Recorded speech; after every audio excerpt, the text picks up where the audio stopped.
नमस्कार, स्वागत है आपका आज तक पर। आप देख रहे हैं हमारा मॉर्निंग प्राइम टाइम। आज सुबह आपके साथ मैं हूं मीनाक्षी कंडवाल। शुरुआत हम कर रहे हैं इस वक्त की बड़ी खबर के साथ जो कोरोना संक्रमण के मामलों से जुड़ी हुई है। जिस तरह से कोरोना के केसेस बढ़ते जा रहे हैं, तस्वीर आप देखिए, 1,68,000 से ज्यादा नए केसेस दर्ज किए गए हैं। 904 लोगों की मौत हो गई है। यह अब तक का सबसे बड़ा आंकड़ा है। अकेले 63,000 केसेस महाराष्ट्र में ही है। हालात बदतर होते जा रहे हैं। दिल्ली कोरोना के मामलों में मुंबई से आगे निकल गई है। कोरोना से सुप्रीम कोर्ट के काम पर भी गंभीर असर पड़ा है। कई कर्मचारी अधिकारी कोरोना पॉजिटिव होने के बाद पूरे कोर्ट परिसर और अदालत को सैनिटाइज किया जा रहा है। वहीं दिल्ली हाईकोर्ट बार एसोसिएशन ने अपना दफ्तर बंद करके वकीलों को घर से काम करने की सलाह दी है। इन सब के बीच दिल्ली के मुख्यमंत्री ने आज 12 बजे आपात बैठक बुलाई है। इसमें आगे की रणनीति पर चर्चा होगी कि आखिर जो परिस्थितियां अभी दिखाई दे रही हैं उसके आगे क्या फैसला लिया जाए। और जानकारी के साथ इस वक्त हमारे संवाददाता कुमार कुणाल जुड़ गए हमारे साथ। कुमार, दिल्ली की जो स्थिति है वो हमने अभी तस्वीरों में भी दिखाई और साथ में सुप्रीम कोर्ट तक दस्तक, मुंबई से ज्यादा केसेस आ चुके हैं। क्या अब आगे अरेंजमेंट्स होंगे? ओवरऑल क्या परिस्थितियां अभी देश की राजधानी में है?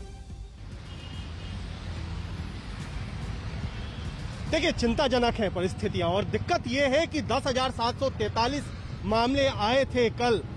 जो पॉजिटिविटी रेट है, यानी जितने टेस्ट हो रहे हैं उसके तुलना में अगर हम देखें कितने लोग पॉजिटिव आ रहे हैं, वो 9.43 यानी लगभग 10% तक पहुंच गया है। और यही चिंता है जिसकी वजह से अरविंद केजरीवाल ने 12 बजे बैठक बुलाई है। कल एक प्रेस कॉन्फ्रेंस भी की थी।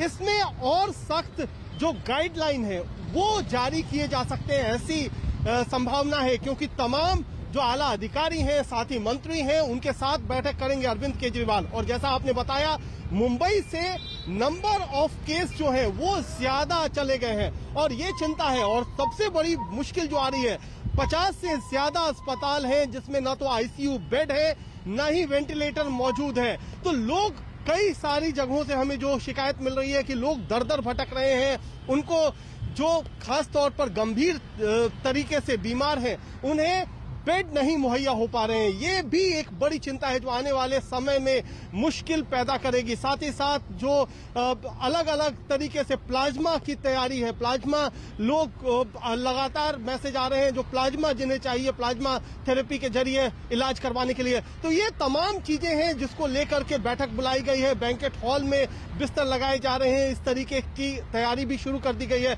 लेकिन और क्या कुछ किया जा सकता है? रोकथाम कैसे की जा सकती है? क्या दिल्ली में लॉकडाउन जैसी स्थिति बन सकती है? क्योंकि कल अरविंद केजरीवाल ने कहा कि लॉकडाउन लगाना नहीं चाहते हैं, लेकिन मुमकिन है कि अगर हालात नहीं सुलझे और साथ ही साथ लोगों ने अगर जिम्मेदारी नहीं दिखाई तो लॉकडाउन लगाना पड़ेगा। तो ये क्या स्थिति बन रही है? तो ये तमाम पहलू हैं जिस पर 12 बजे अरविंद केजरीवाल बैठक करेंगे, अपने अधिकारियों के साथ चर्चा करेंगे, अपने मंत्रियों के साथ चर्चा करेंगे। आप इस पर नजर बनाए रहें, बैठक में क्या फैसला होता है ये हम देखेंगे। लेकिन आंकड़ों पर नजर डालना बहुत जरूरी है। अगर आप दिल्ली के आंकड़े देखेंगे जो इस वक्त डरा रहे हैं, इसलिए भी क्योंकि जो जिक्र हम कर रहे थे कि कैसे मुंबई से भी केसेस आगे निकल गए हैं, उसकी तुलना आप यहाँ पर नंबर्स में देखिए।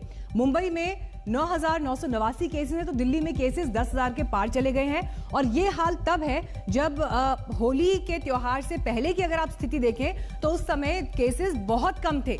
2,000 से होते हुए आंकड़ा 5,000 के पार पहुंचा, फिर 7,000, 8,000, बढ़ते बढ़ते आज 10,000 ये नंबर दिल्ली में पार हो चुका है। 48 लोगों की मौत हुई है। बीते 24 घंटों की स्थिति आपको दिखा रहे हैं और एक्टिव केसेस देखिए बढ़ते हुए 34,341 तक पहुंच गए हैं। हालांकि मुंबई की तुलना में ये एक्टिव केसेस बहुत कम दिखाई देते हैं, लेकिन आबादी के लिहाज से भी इन आंकड़ों को तोलना होगा।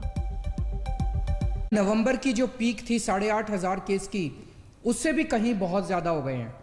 तो अब एक तो ये देखने वाली बात है, अगले कुछ दिनों में हमें ये देखना होगा कि ये पीक आखिर कहाँ जाके रुकती है और कब ये डाउनवर्ड ट्रेंड चालू होता है।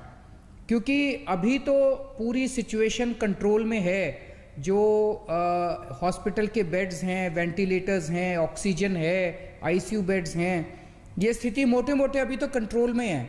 लेकिन अगर केसेस बहुत ज़्यादा बढ़ जाते हैं और बहुत ज़्यादा अगर मेडिकल हेल्थ सिस्टम के ऊपर अगर बहुत ज़्यादा स्ट्रेन आता है तो चिंता बहुत ज़्यादा बढ़ जाएगी। हम दिल्ली के अंदर जो स्थिति है, दिल्ली में अभी फ़िलहाल हेल्थ सिस्टम हमारा कंट्रोल में है। लेकिन अगर केसेस मान लीजिए कल को बहुत ज़्यादा बढ़ जाते हैं, बहुत तेज़ी से बढ़ जाते हैं और हमारे यहाँ बेड नहीं बचते, हमारे यहाँ ऑक्सीजन सिलेंडर नहीं बचते, आईसीयू नहीं बचते, तो हो सकता है फिर हमें इसको स्लो करने के लिए थोड़े दिन के लिए लॉकडाउन लगाना पड़े, ताकि हम अपनी हेल्थ फैसिलिटीज को और ज्यादा तेजी से एक्सपेंड कर सकें। लेकिन लॉकडाउन जो है कोरोना का समाधान नहीं।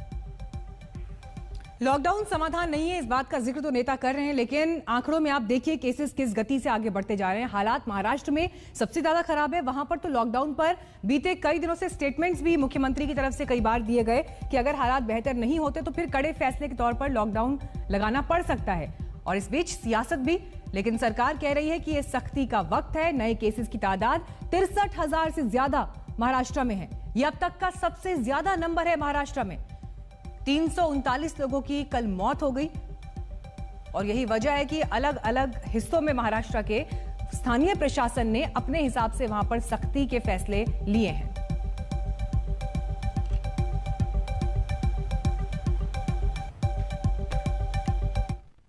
79 डेथ्स रिपोर्ट हुई है।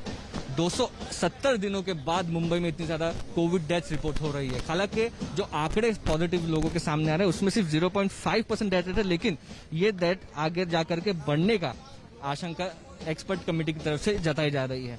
अभी आज मंडे का दिन है, मुंबई में लॉकडाउन नहीं है, लॉकडाउन करने के लिए डिस्कशंस गवर्नमेंट के शुरू है। लोग इस वक्त आप देखेंगे जो अपने काम के लिए निकले हैं वो काम कर रहे हैं, क्योंकि सबको ये लग रहा है कि 1 से 2 दिन में महाराष्ट्र में स्ट्रिक्ट लॉकडाउन हो सकता है, क्योंकि चीफ मिनिस्टर ने इस बात को लेकर साफ तौर पर इशारा दे दिया है। अब आने वाले दिनों में केसेस को रोकने के लिए लॉकडाउन एक सोल्यूशन जो है वो गवर्नमेंट के सामने लग रहा है, क्योंकि जो डेथ रेट है वो बढ़ते जा रहे हैं और महाराष्ट्र में, मुंबई में अस्पतालों में बेड्स नहीं बचे हैं। कैमरा पर्सन मंगेश आमरे के साथ मुस्तफा शेख, मुंबई आज तक। हमारे को वैक्सीन हमारे जो डिमांड है उस हिसाब से देना चाहिए, इतनी ही रास्त मांगनी हमारी स्वास्थ्य मंत्रालय भारत सरकार से है। और उसके बाद 25 से लेके 40-45 तक के जो भी पॉपुलेशन का जो गट है उनको भी वैक्सीनेट करना चाहिए, क्योंकि आज सबसे इन्फेक्ट हुए हुआ जो एज ग्रुप है वो इसी ग्रुप का है। अगर हमारे को इन्फेक्शन रोकना है, ब्रेक द चेन करना है और हमारे को सही माने अच्छा रिजल्ट लाना है और कोरोना को हदबार करना है, तो ये जो इन्फेक्टेड ग्रुप है या ज्यादा कर घूमने वाला ग्रुप है, मुझे लगता है उनको वैक्सीनेट करना भी जरूरी है। और आइए बात करते हैं उत्तर प्रदेश की, क्योंकि उत्तर प्रदेश में भी हालात तेजी से बिगड़ रहे हैं। नए केसेस पहली बार 15,353 तक पहुंच गए। लखनऊ में कोरोना विस्फोट हुआ और यहां कल 4,444 नए केसेस सामने आए हैं। राज्य में एक्टिव केस 71,000 से ज्यादा हैं। लगातार दिन पर दिन ये ग्राफ कोरोना के आंकड़ों का बढ़ता चला गया। 7 अप्रैल से लेकर अगर आप 11 अप्रैल तक की तस्वीर देखें, और आपको जानकर हैरानी होगी कि इस वक्त उत्तर प्रदेश उन राज्यों की सूची में अव्वल है जहां पर केसेस सबसे ज्यादा तेजी से बढ़ रहे हैं। उत्तर प्रदेश के बाद झारखंड का नंबर आ रहा है और यही वजह है कि ये बढ़ते आंकड़े इस वक्त प्रशासन के लिए चिंता का विषय बने हुए हैं। हमारे 5-6 जनपद में ज़्यादा ये संक्रमण है, जिसमें अभी मामले ज़्यादा आ रहे हैं, जिसमें लखनऊ है, प्रयागराज, वाराणसी, कानपुर। हम लोगों ने सब जगह के लिए, पूरे प्रदेश के लिए, मैं स्वयं भी लखनऊ, प्रयागराज, वाराणसी, गोरखपुर का विजिट मैंने किया है। हमारे चिकित्सा शिक्षा मंत्री ने गौतम बुद्ध नगर, गाजियाबाद, मेरठ और सहारनपुर का विजिट किया है। स्वास्थ्य मंत्री ने कानपुर और झांसी का दौरा करने के बाद हम लोगों ने इसके लिए व्यापक रणनीति तैयार की है। और उत्तर प्रदेश में जो पहले से ही हम लोगों ने रणनीति बनाई थी कि कॉन्टैक्ट ट्रेसिंग पर फोकस करना, 100% टेस्टिंग को बढ़ावा देना, टेस्टिंग का रेशियो भी आरटीपीसीआर और एंटीजन टेस्ट के रेशियो को भी हम लोगों ने 60-40 यानी 60% हमारा 60% आरटीपीसीआर के टेस्ट होंगे और 40% एंटीजन टेस्ट करके हम लोग इस कार्यक्रम को आगे बढ़ाएंगे।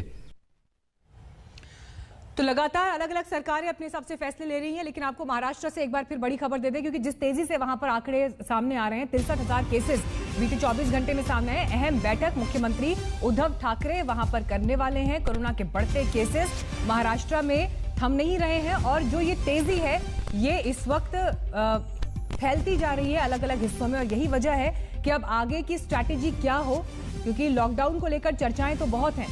खुद मुख्यमंत्री ये कह चुके हैं कि अगर लोग नहीं समझे, हालात नहीं बदले तो ऐसे में कड़े फैसले लेने पड़ सकते हैं। लेकिन अब बैठक से क्या निकल कर आता है इस पर नजरें रहेंगी। 63,000 केसेस सामने आए हैं बीते 24 घंटे में महाराष्ट्र में, और ये अब तक का सबसे बड़ा आंकड़ा महाराष्ट्र में है।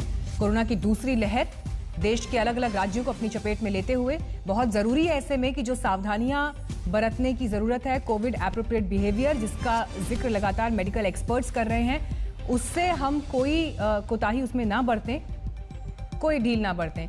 सियासत की तस्वीर भी आप देख लीजिए, लॉकडाउन और पाबंदी जरूरी है ये सरकार कह रही है, तो बीजेपी जो कि विपक्ष में है उनका कहना है कि लॉकडाउन से आक्रोश भड़केगा, लॉकडाउन नहीं लगाना चाहिए। कठिन फैसलों का वक्त है, लेकिन देवेंद्र फडणवीस इससे पहले कहते रहे हैं कि दूसरी कोशिशों से कोरोना को रोकना होगा। तो महाराष्ट्र के बाद अब आपको हम मध्य प्रदेश की स्थिति दिखाते हैं। हिंदुस्तान का दिल कहे जाने वाले राज्य में किस तरह से आंकड़े बढ़ रहे हैं, इस पर आप नजर डालिए। हालांकि सबसे ज्यादा केसेस जो अभी मध्य प्रदेश में रिपोर्ट हो रहे हैं उनमें इंदौर, भोपाल, इनका जो योगदान है वो ज्यादा है। 7 अप्रैल से 11 अप्रैल की स्थिति में फर्क देखिए कितना आ गया है। 4043 केस 7 अप्रैल को रिपोर्ट हुए थे, तो 11 अप्रैल को 5939 केसेस सामने आए। दूसरी पीक आई है, पीक कहिए, लहर कहिए, जिसमें तेजी से हमारे सक्रिय प्रकरण बढ़ रहे हैं, और पिछले समय जो पीक आई थी उसको बहुत पहले हम पीछे छोड़ चुके हैं। लेकिन हम चिंतित तो हैं, निराश नहीं है, हताश नहीं है। हम 3 तरह की रणनीति हमने बनाई है। एक, मुझे खुशी है कि जनता खुद अवेयर हो रही है मध्य प्रदेश की, और अब लोगों ने गंभीरता को समझा है और समझ के ये तय किया है कि हम ज्यादा भीड़ इकट्ठी नहीं करेंगे। लॉकडाउन कदापि नहीं, लॉकडाउन कोई उपाय ही नहीं है। मध्य प्रदेश लॉकडाउन नहीं करेगा। तो मध्य प्रदेश के मुख्यमंत्री ये कहते हुए कि हम कोशिश करेंगे किसी और तरह से कोरोना को रोका जाए, लेकिन लॉकडाउन इसका समाधान नहीं है। आइए आपको हम दिखाते हैं इस वक्त गुजरात की जो स्थिति है, गुजरात के आंकड़ों पर भी नजर डाल लेते हैं। अगर आप अलग अलग राज्यों के हिसाब से स्थिति पर नजर डालें तो लगातार 7 अप्रैल से 11 अप्रैल तक की स्थिति बदलती जा रही है। 60 से 65% मामले हमारे 4 बड़े महानगरों अहमदाबाद, सूरत, राजकोट, वडोदरा से ही आ रहे हैं। हमने पिछले साल जो लॉकडाउन इसलिए लगाया था क्योंकि उस समय हमें यह नहीं पता था कि कोविड के सामने कैसे लड़ना है। ट्रीटमेंट प्रोटोकॉल भी अच्छी तरह से निर्धारित नहीं हो पाए थे। हॉस्पिटल बेड्स की संख्या भी कम थी। लोगों को उस वक्त ट्रेनिंग दी जा रही थी। हमारे पास मास्क भी नहीं थे, पीपीई किट भी नहीं थे, ये सब प्रॉब्लम था। इसलिए पिछले साल लॉकडाउन के कारण हमें पूरा वक्त भी मिल गया, समय भी मिल गया, और व्यवस्था को विकसित करने के लिए लॉकडाउन से हमें मदद मिली। बिहार पर एक नजर अब डाल लेते हैं, वहां पर किस तेजी के साथ आंकड़े बढ़ रहे हैं। आपको बता दें कि वहां पर संक्रमण की जो स्थिति इस वक्त है, रोजाना मिलने वाले आंकड़ों में लगातार इजाफा। नए केसेस 10,774। अकेले राजधानी पटना में केसेस आप देखिए 1,382, और एक्टिव मरीज यहां पर 14,695 केसेस हैं। आपको बता दें कि हमारी सरकार चिंतित है और हम लगातार उस पर निगरानी रख रहे हैं।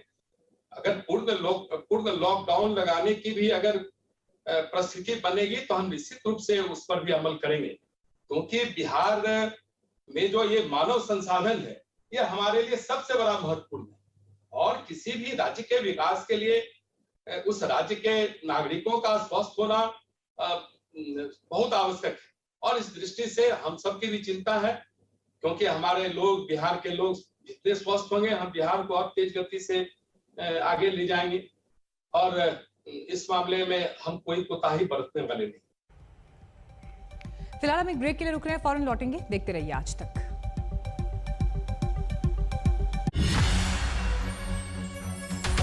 नमस्कार, मैं हूं अंजना ओम कश्यप। हमें उम्मीद है ये वीडियो आपको पसंद आया होगा। लेटेस्ट खबरों के लिए यूं ही देखते रहिए आज तक और इस वीडियो के पसंद आने पर लाइक, शेयर एंड सब्सक्राइब करना ना भूलें।